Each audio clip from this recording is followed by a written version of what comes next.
auditrices et auditeurs pour ce 5e podcast du CEF6, le Cercle des femmes dans la cybersécurité. Créé en 2016 par la docteure en informatique, Madame Nassira Salvan, le Cercle des femmes de la cybersécurité est l'association pionnière sur les sujets d'inclusion dans la filière cybersécurité en France. Pour notre invitée du jour, Chloé Villetier, la cybersécurité n'est pas à la place où elle devrait être, tant au sein des organisations que de la société de manière générale. Selon elle, il est grand temps à la fois de réenchanter le milieu, tant pour y attirer les talents qui manquent pour combler la réalité des besoins d'expertise sur ce secteur, que pour convaincre les dirigeants et pouvoirs publics de ces enjeux cruciaux qui dépassent de loin le pur aspect technologique. Nous pouvons tous contribuer à lutter contre les stéréotypes, favoriser la mixité et le leadership des femmes dans la cybersécurité en menant des actions concrètes. D'ailleurs, ces femmes que vous allez entendre ne portent pas de suite à capuche, mais elles travaillent dans la cybersécurité. Ce projet de podcast est une manière pour nous de mettre en avant des profils féminins en mêlant des témoignages de lauréates des trophées CEF6 et des prises de parole d'expertes sur des sujets d'actualité. Aujourd'hui, le CEF6 compte plus de 500 membres, dont 15% d'hommes, de métiers et profils distincts allant de RSSI à consultante, ingénieure en IA, chercheuse, développeuse, avocate, commerciale, SOC manager, tout exerçant dans la cybersécurité et volontaire pour contribuer à rendre visible ce secteur et les compétences qui le composent. Pour briser les idées reçues aussi, améliorer l'appropriation des bonnes pratiques cyber et développer les compétences. Ce 5e podcast donne donc la parole à une experte dans le numérique, Chloé Villetier, qui travaille aujourd'hui dans le conseil en cybersécurité après avoir passé de nombreuses années dans des fonctions commerciales en cyber chez un éditeur international. Elle dispose d'une vision et d'une réelle approche en matière de gouvernance, d'organisation et de sensibilisation aux enjeux et principes de cybersécurité. En ce qui me concerne, je suis Noémie Münster, responsable des relations publiques chez Arfanglab, entreprise française de cybersécurité et membre du CEF6 depuis à peu près 4 ans. Et donc j'accueille aujourd'hui dans nos locaux Chloé. Bonjour et merci beaucoup d'avoir répondu présente pour te prêter à l'exercice. Bonjour Noémie, je suis ravie d'être là. Merci pour ton invitation. Eh bien avec grand plaisir. Pour commencer, donc rapidement, est-ce que tu peux m'expliquer pourquoi tu as donc accepté de participer à ce podcast et qu'est-ce qui est important pour toi dans cette démarche ? Bien sûr, donc en fait, je suis moi-même membre du CEF6 depuis un peu plus de 2 ans. Et quand il a été question de ce projet de podcast pour contribuer à mettre en visibilité à la fois la diversité des métiers de la cybersécurité, mais aussi les parcours et les talents des femmes de la cyber, j'ai adoré ce projet. Et du coup, je suis ravie de pouvoir être là aujourd'hui et pouvoir y contribuer en partageant mon expérience, mon parcours. Et en tâchant de contribuer moi aussi à mettre en visibilité des parcours de femmes qui réussissent dans la cyber. Et ben on est vraiment ravis du coup de pouvoir t'accueillir et en savoir un petit peu plus donc sur ton parcours et ton expertise. Parlons de ton parcours justement, donc il est plutôt riche et varié. Est-ce que tu peux nous expliquer ton métier actuel et d'où tu viens finalement, depuis quand en fait ? Est-ce que tu travailles dans la cybersécurité ? Avec grand plaisir.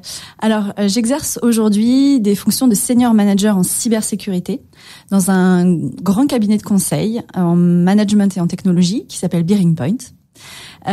Et j'interviens plus spécifiquement sur des sujets de GRC pour gouvernance, risque et conformité. J'interviens aussi sur des sujets de résilience et de sensibilisation.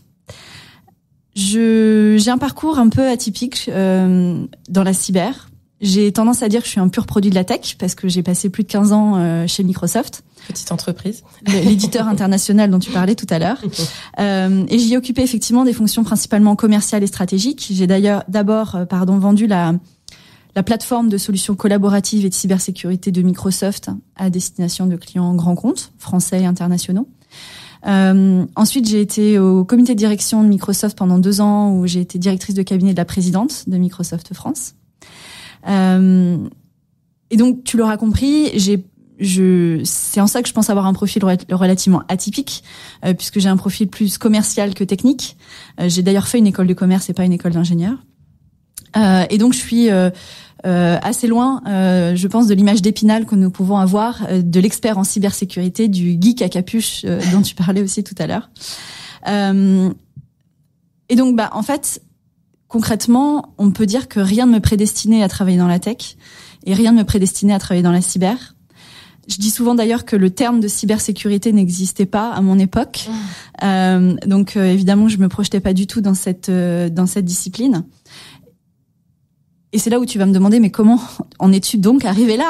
C'est ça, et puis surtout comment t'as vu aussi l'arrivée en fait finalement de la cybersécurité telle qu'on la connaît aujourd'hui, puisque même si t'es pas bien vieille, en l'occurrence c'est vrai que c'est assez récent la cyber, et donc du coup en effet j'entends que ça a beaucoup évolué depuis le moment où justement t'as commencé chez Microsoft en l'occurrence, qui est quand même un peu pionnier aussi dans les nouvelles technologies numériques de manière générale, et comment justement de numérique au sens large du terme, t'en es arrivé à la cyber. Exactement. Et bien en fait, tu l'as tout à fait bien compris. Ça a été une question d'opportunité, et le fait de faire mes armes chez Microsoft m'a permis en fait de pouvoir évoluer au même rythme finalement que l'innovation, que le développement de la digitalisation, du développement de notre monde numérique. Et donc j'ai été quelque part aux premières loges en étant une collaboratrice de Microsoft de cette à la fois volonté, de cette nécessité que de développer une véritable stratégie de cybersécurité en tant qu'éditeur pour adresser les problématiques des clients, des entreprises. Et donc, très très concrètement, quand Microsoft a décidé de se développer massivement en investissant massivement sur les sujets de cybersécurité, ils ont cherché des personnes qui auraient envie de participer à cette aventure. Et moi, bien que non prédestinée à travailler dans la cyber ou dans la tech, j'ai toujours aimé l'agilité, la dynamique de l'innovation. Et donc, ça m'a plu finalement d'aller défricher un peu ces nouveaux sujets. Donc, j'ai levé la main pour faire partie des équipes un petit peu pionnières en termes de développement et de commercialisation de l'offre cybersécurité. Et autant te dire qu'à l'époque, en France, Microsoft en cybersécurité, c'était pas forcément un acteur qu'on avait envie de voir. Comme quoi tout change. Comme quoi tout change, exactement. Et donc, on pourra dire que j'y étais à ce moment-là. Et toujours est-il que si je regarde les choses un petit peu de façon rétrospective, j'ai l'impression vraiment d'avoir trouvé ma place dans cette activité, dans ce secteur d'activité, parce que c'est un domaine dans lequel je trouve qui apporte beaucoup de sens et beaucoup d'impact. On est quand même là pour protéger les entreprises, pour protéger les données personnelles des collaborateurs des entreprises et des clients. Et donc je trouve que c'est assez valorisant comme activité que de contribuer à rendre notre monde numérique plus sûr. Et comme je te l'ai dit tout à l'heure, cette dynamique de l'innovation qui existe dans la tech et dans la cyber est aussi une dimension qui me passionne. Et donc aujourd'hui, t'es plus chez Microsoft, t'es chez Bearing Point, et donc t'es experte en cyber, comme tu disais, en GRC aussi. Qu'est-ce que tu dirais que ton expérience préalable t'a apporté dans ton métier actuel? Et quand on discutait un petit peu pour préparer aussi cet échange, donc tu t'es forcément réorientée. Et tu disais qu'il était parfois difficile justement aussi de se sentir légitime quand on change de métier complètement, même pour autant en restant dans le même secteur. Mais comment tu réussis à valoriser ton expérience, et comment chaque expérience professionnelle dans le fond, ou académique d'ailleurs, nourrit l'autre? Excellente question. Alors je pense que finalement mon profil est assez représentatif de l'évolution du métier de la cybersécurité que nous observons ces dernières années. Parce qu'effectivement, il n'est plus uniquement attendu des compétences techniques de la part des experts en cybersécurité, mais des compétences humaines, relationnelles, managériales, commerciales. Et donc, il y a cette dimension soft skills qui rentre de plus en plus en considération dans le profil des experts de cybersécurité. Et donc forcément, cette évolution, elle offre de magnifiques opportunités de reconversion pour celles et ceux qui ne sont pas issus du sérail de l'ingénierie comme moi. Et je suis convaincue que la cybersécurité a cet avantage de présenter une telle diversité de métiers qu'en fait chacune peut trouver sa place dans la cyber. Et donc tu l'as compris, moi je suis passée de fonctions plutôt commerciales à des fonctions plutôt conseil. Alors j'avais déjà une dimension cybersécurité évidemment chez Microsoft, que j'ai du coup toujours chez Bearing Point. Et la façon dont j'ai opéré cette évolution dans ma carrière, elle a consisté déjà à prendre du temps pour me concentrer sur moi, pour identifier de façon très claire et formaliser de façon très claire quelles sont mes valeurs, quels sont mes drivers, quelles sont mes forces. Et ça peut paraître un peu galvaudé comme expérience, souvent de le faire. Mais on oublie parfois un petit peu de le faire. Et moi, c'est vrai qu'après avoir passé 17 ans en fait chez Microsoft, j'en avais dans une certaine mesure un petit peu oublié qui j'étais au fond de moi, et puis surtout la Chloé d'il y a 17 ans quand elle a commencé chez Microsoft et la Chloé d'aujourd'hui qui a 40 ans, comme tu as dit, pas si vieille que ça, elle a changé aussi, elle a évolué. Donc j'avais besoin de refaire un petit peu ce point sur moi pour être sûre de donner l'orientation la meilleure orientation à ma carrière et conforter mon choix de travailler dans le conseil en cybersécurité. Et donc, si j'avais un conseil à donner pour celles et ceux qui veulent opérer aussi cette démarche de transition professionnelle ou de reconversion, je dirais qu'il est vraiment primordial de mettre en avant la valeur ajoutée des compétences acquises. On ne peut pas cocher toutes les cases, mesdames. Je m'adresse spécifiquement à mesdames, puisqu'en général, ce sont nous les femmes qui avons ce syndrome de l'imposteur. Et je suis convaincue qu'il y a toujours dans toute activité des zones d'apprentissage. Et a fortiori dans la tech et dans la cyber, ce sont des activités qui présentent tellement d'innovation, une dynamique d'innovation tellement forte, que de toute façon, par définition, ce sont des activités qui évoluent tout le temps et qui nécessitent de se mettre dans une démarche d'apprentissage constante. Donc finalement, cette notion d'expertise, je dirais en cybersécurité, elle est même presque un petit peu galvaudée, puisque je pense qu'on n'est jamais véritablement expert d'une dimension qui évolue tellement vite. Ouais, c'est vrai. Et beaucoup plus vite que ce que nous sommes capables d'assimiler nous en tant qu'êtres humains. Alors la bonne nouvelle, c'est que l'IA va peut-être venir nous y aider. Toujours est-il que si je prends mon expérience personnelle, effectivement, je suis passée d'un métier à dimension commerciale à un métier à dimension de conseil. Mais finalement, le point commun de ces deux dimensions, ça reste le client. Ça reste la capacité à se mettre dans une démarche d'écoute, de compréhension d'un besoin pour apporter une solution. Et cette solution, elle était un outil technique et technologique chez Microsoft. Et elle est maintenant une démarche d'accompagnement chez Bearing Point. Mais finalement, j'ai réussi vraiment à adresser cette transition en me rappelant de socles de compétences qui sont les mêmes dans les deux activités. Ça me fait penser on parle de ton parcours en particulier et finalement ça donne aussi des conseils et une prise de hauteur sur la manière finalement de se sentir légitime aussi dans différents métiers, de valoriser les soft skills, qui est très intéressant. J'en discutais aussi avec même un certain nombre de mes collègues ici chez Airfang Lab qui disaient que finalement la cybersécurité ça paraît technique, mais en fait c'est aussi une affaire justement de soft skills et d'accompagnement, de compréhension, d'écoute. Malgré tout, justement, l'univers de la cyber, en fait, il est pas vraiment identifié comme ça. Il souffre encore quand même d'un certain nombre d'idées reçues sur le fait que ce soit technique, sur le fait que ce soit réservé à une élite en particulier, que ce soit pas compréhensible et même au niveau peut-être des personnes avec qui tu as des échanges, les entreprises, etc. Oh là là, non mais moi ça me concerne pas. C'est vraiment le pendant de telle personne en entreprise qui est tech entre guillemets. Comment est-ce qu'on peut expliquer finalement malgré la diversité des profils dont on a parlé, malgré l'omniprésence de la cybersécurité quand même médiatiquement aujourd'hui, que ces idées reçues, elles ont quand même la vie dure, quoi. Elles demeurent beaucoup. Alors, évidemment, la cybersécurité est une activité technique par essence. On se parle d'informatique. Elle dispose de son propre jargon, qui est effectivement parfois un petit peu complexe. Elle est comprise par peu de personnes. Et je trouve d'ailleurs, et c'était un peu mon rapport d'étonnement quand je me suis lancée dans le conseil en cybersécurité, que c'est une activité qui est encore très régie par des notions de certification technique, beaucoup plus que dans plein d'autres métiers, même dans la tech. Après, encore une fois, et c'est mon naturel optimiste qui parle, je pense que la cybersécurité a beaucoup évolué ces dernières années. La cybersécurité d'hier n'est plus celle d'aujourd'hui et je suis très confiante sur le fait qu'elle va encore évoluer pour le futur. Et j'aime à dire que la cybersécurité, c'est 20% de technique et 80% d'humain. Et je pense que c'est clairement la direction que prend la cybersécurité et l'évolution de la posture de cybersécurité des entreprises en France et donc l'évolution de leur niveau de maturité.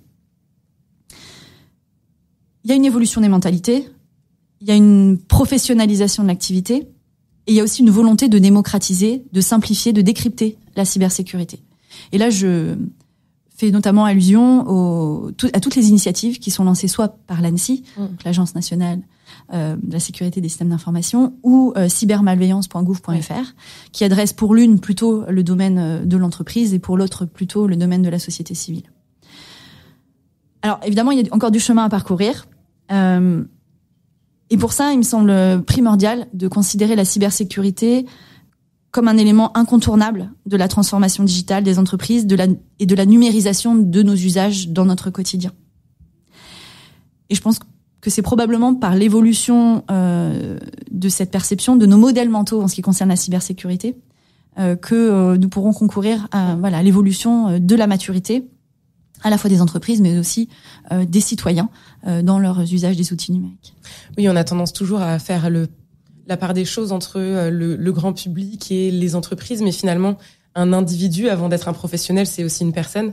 Et à partir du moment où il va être sensibilisé aussi dans ses usages du quotidien, comprendre l'impact du numérique, des données ou que sais-je, ça peut avoir aussi un impact dans sa profession, qu'il soit professionnel cyber ou pas d'ailleurs.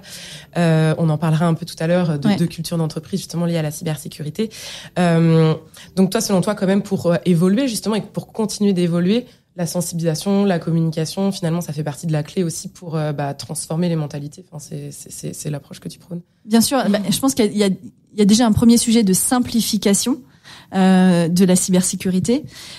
Il y a un enjeu de prise de conscience qu'en fait, numérique et cyber vont de pair. Donc on ne peut pas utiliser des outils numériques sans prendre en considération les facteurs de risque de l'usage de ces outils, que ce soit encore une fois dans le milieu professionnel ou personnel. Et après il y a une notion de responsabilité, puisqu'effectivement ce qui est compliqué avec la cybersécurité, c'est que c'est une menace invisible. Et donc forcément c'est toujours plus facile de ne pas la considérer puisqu'on ne la voit pas et de se dire que ça n'arrive qu'aux autres. Et pour autant, cette prise de conscience est nécessaire parce que non, ça n'arrive pas qu'aux autres. Et oui, la cybersécurité est l'affaire de tous. Et je pense qu'on le voit et on le constate de plus en plus par la médiatisation des cyberattaques, qui certes concernent des entreprises, mais qui nous concernent tous, puisqu'il s'agit de nos données qui fuitent et qui sont revendues sur le marché noir, le darknet, le marché noir de l'informatique.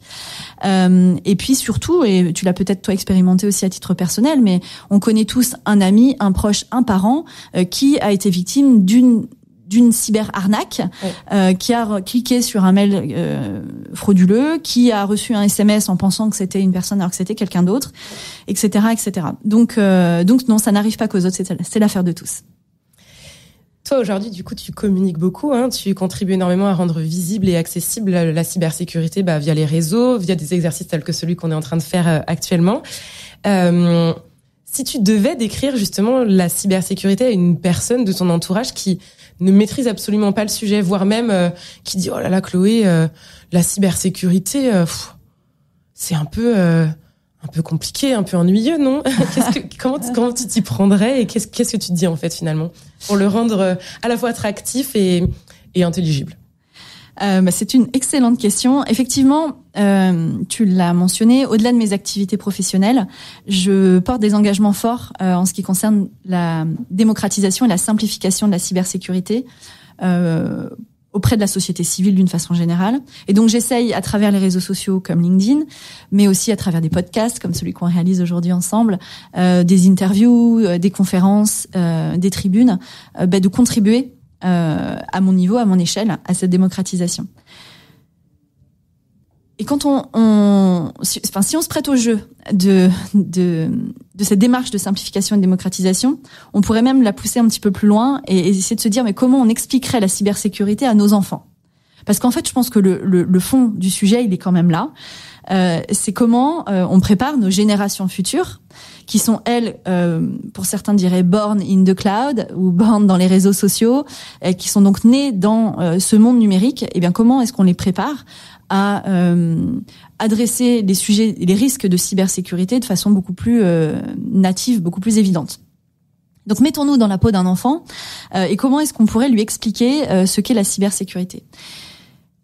Eh bien, encore une fois, au risque d'être très très simpliste pour le coup, mais j'aime bien dire que finalement sur Internet, c'est comme dans la vraie vie.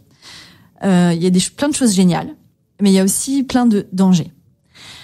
Et autant on sensibilise nos enfants aux dangers de la vraie vie, autant parfois on oublie de les sensibiliser aux dangers de la vie virtuelle, de la vie d'Internet.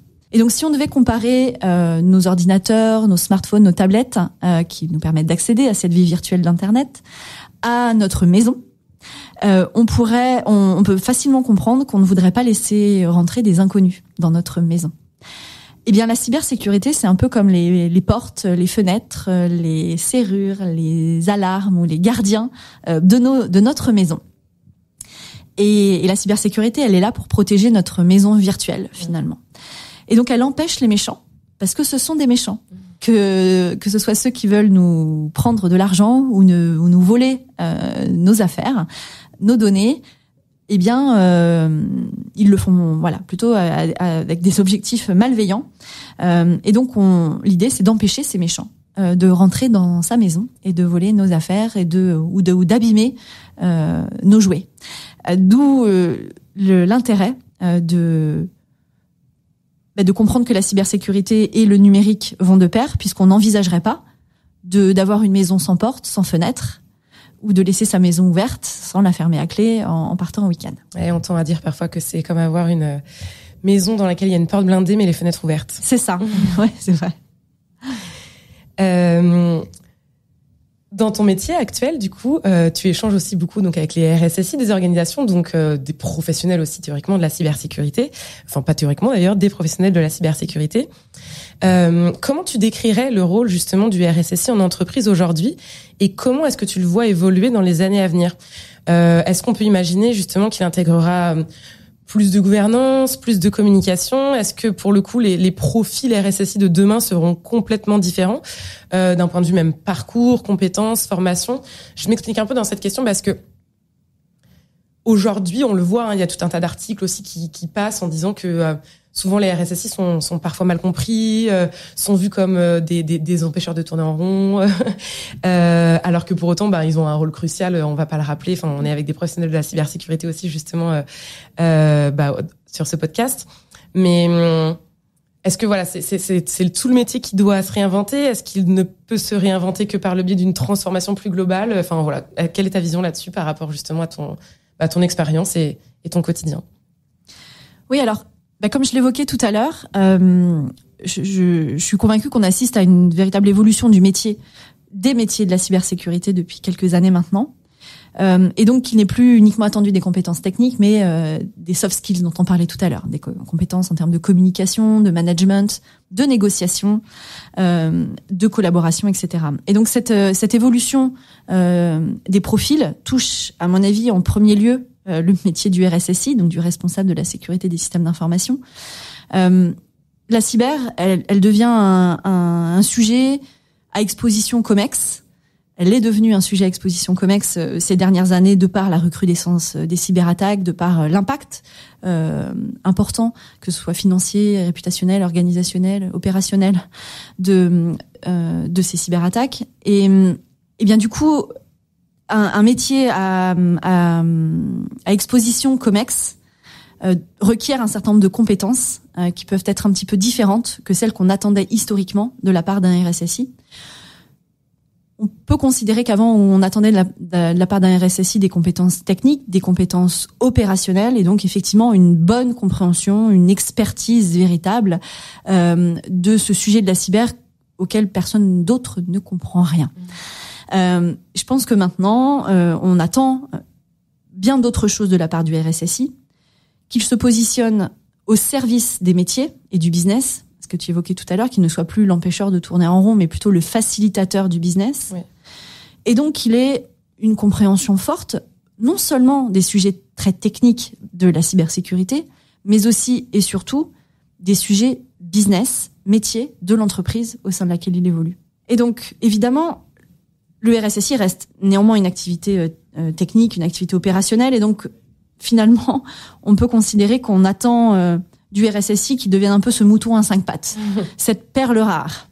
Et parallèlement à ça, on constate un état de fatigue croissant chez les RSSI, des burn-out, à cause de la charge de travail, à cause du stress généré par les attaques. De ces attentes aussi de mouton à 5 pattes, finalement. Des attentes, etc., de cette exposition du rôle auprès des instances dirigeantes, de la multiplicité de ces attentes et donc de l'agilité nécessaire pour changer d'un sujet à un autre, Et puis on peut en parler aussi de la pénurie de talent, parce qu'en général, le RSSI doit aussi gérer des trous dans la raquette dans ses équipes. Et donc, face à tout ça, on peut se poser la question de savoir s'il serait pas intéressant de réfléchir finalement à une fonction RSSI à 2 têtes, avec une tête plutôt sécurité stratégique, qui adresserait tous les sujets d'exposition COMEX, de définition stratégique au global, d'échange et de collaboration avec les métiers, de négociation des budgets, de sensibilisation, de contribuer à l'évolution de la culture d'entreprise en matière de cybersécurité, et une deuxième tête qui serait, elle, du coup, toujours opérationnelle dans les dimensions, évidemment, techniques de la cybersécurité qui reste inévitable.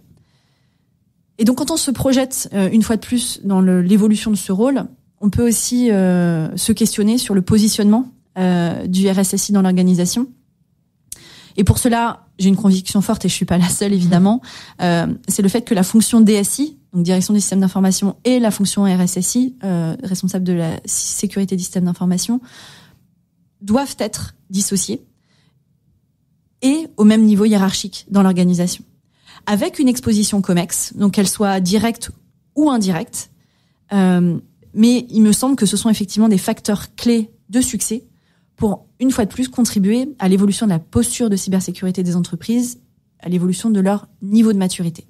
Parce que c'est un sujet stratégique, parce que c'est un risque business. Et alors justement, en 2024, il y a la directive NIS2 qui va être mise en application à travers l'Europe. Parmi les points clés dans cette directive, la responsabilité pénale des dirigeants en cas de cyberattaque. Est-ce que tu penses que ça peut être une bonne manière aussi de donner à la cybersécurité cette fameuse place qu'elle mérite en entreprise? Ou au contraire, est-ce que la culture de la peur n'est-elle pas une des raisons du manque d'attractivité de ces métiers, ou plutôt que d'être perçu comme d'intérêt public et perçu comme un nouveau danger à adresser? Oui, alors, je pense que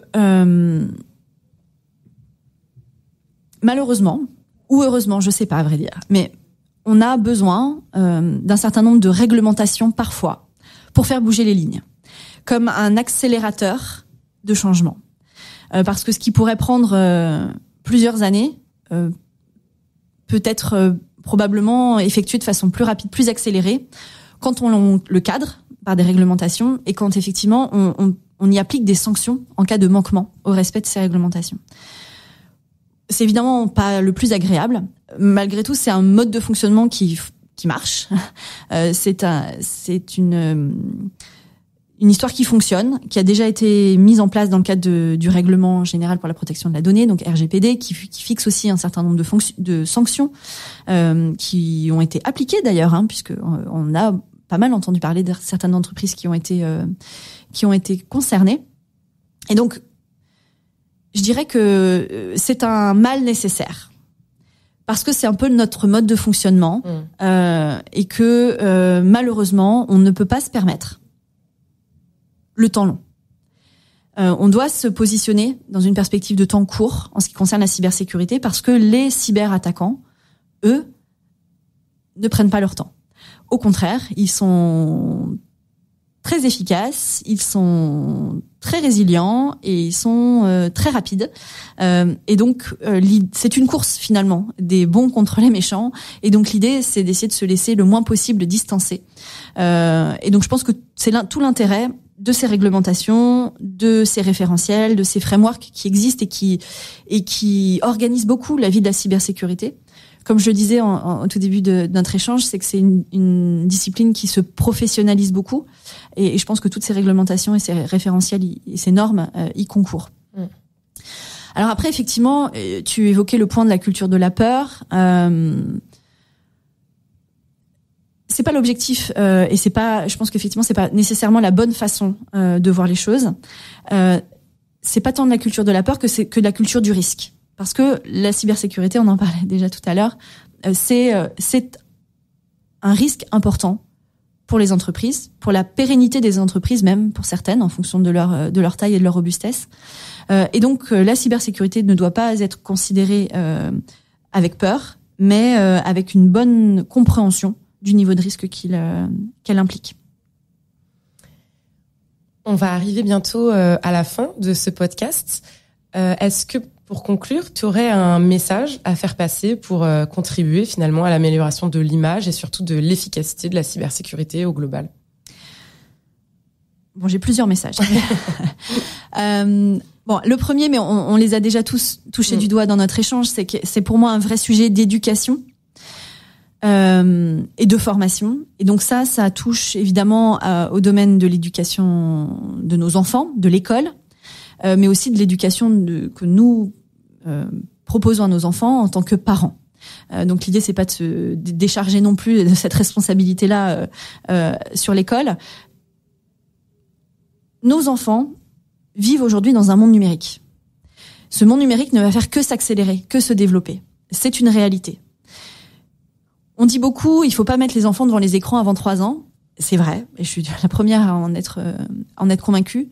Néanmoins, à partir du moment où on leur met dans les mains ces outils numériques, que ce soit des écrans, des téléphones, des tablettes, des objets connectés divers et variés, eh bien, c'est important de leur faire comprendre les risques que ça implique. Et qui développent finalement des usages sécurisés dès les prémices de leurs usages en tant que tels. Et que ça se fasse finalement de façon tout à fait naturelle.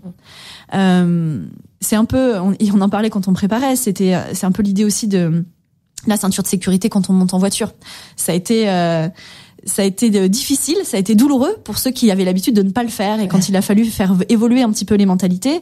Et aujourd'hui, pour nos enfants, je pense qu'il paraîtrait inconcevable de rentrer en voiture sans attacher sa ceinture de sécurité. Donc je pense qu'on est dans cette évolution, cette maturité, cette évolution des mœurs et de la culture en matière de cybersécurité. Et donc en ça, je suis hyper optimiste parce que je crois beaucoup en la résilience de l'être humain et dans sa capacité à s'adapter, à évoluer. Et donc je suis convaincue que tous ces challenges de prise de conscience et de bonne compréhension des enjeux de cybersécurité, on arrivera à les adresser. La question, c'est toujours la même, c'est le temps long versus le temps court. Oui. Et donc, comment on fait pour que ce temps soit le plus court possible, encore une fois, pour ne pas se laisser distancer face au risque et à la menace.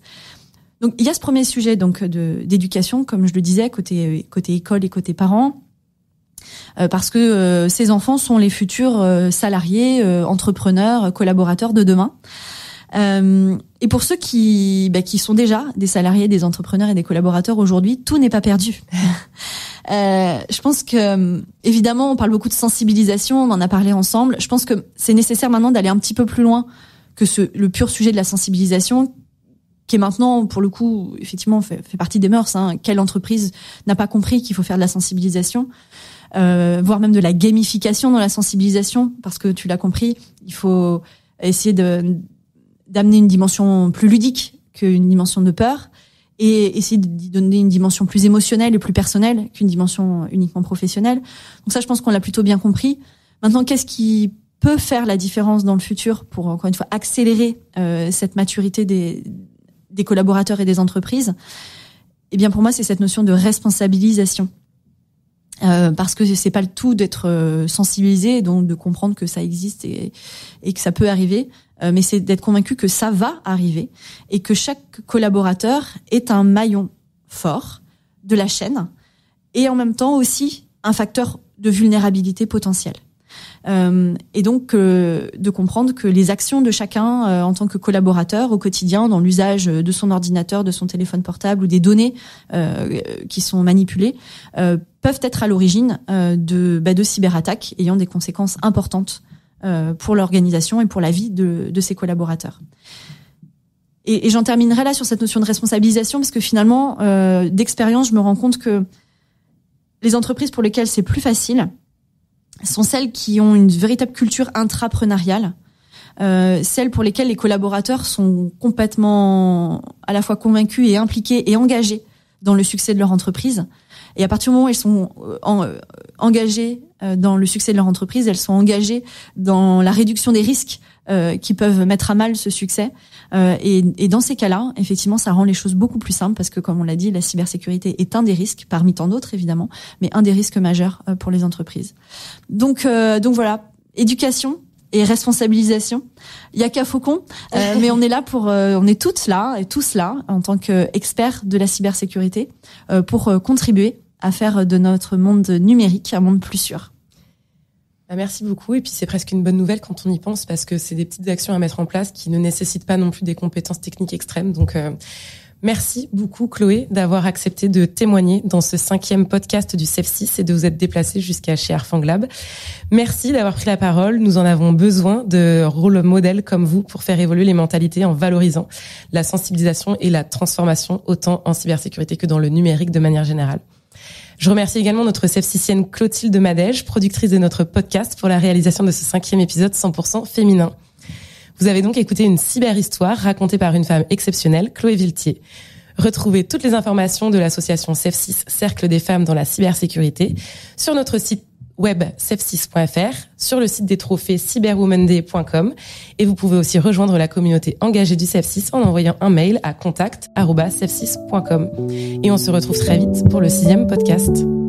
Merci Noémie.